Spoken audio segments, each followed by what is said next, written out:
Kita kishin kila syai mentah baka Israel ka absatang ya kapor bakan rungno cepo Gaza baban kurup ya kini kejaka.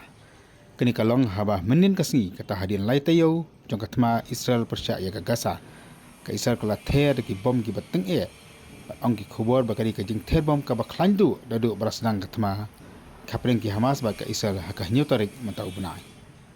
Kitu ki batip bahas pangki tma ki ong bagani ka jing ther ka Israel kilong ki dak ki basai bakla ther ting e asua baki sipai jong ka kenrong na po rengkau kurup no ya kan kejaka ka basin syada ki Hamas.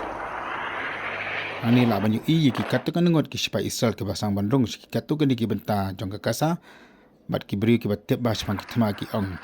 Malada ka no kari ka kwa ban kurup ya ko pat kejaka. Ham ki sipai rengkau dan temda turtmana po rengkau kan mla satya. Masuk kurup tanda ka bather ki bom na losun. Laban kedua ini pada duka nyutarik Hamas ke Tujibor seperti bertaja ke Israel punya di Jamut Kibri supaya Israel ke Amerika kaput baka kasa.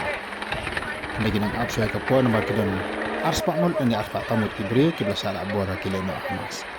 Diminta ke Israel kelap ini tidak kesin begini ke supaya ke long kula kre angno ke pon. Manrung na po orang ke pabrik kurup no ia ke kasa kejaka ke belas insar baka belah penyak bagi leno Hamas.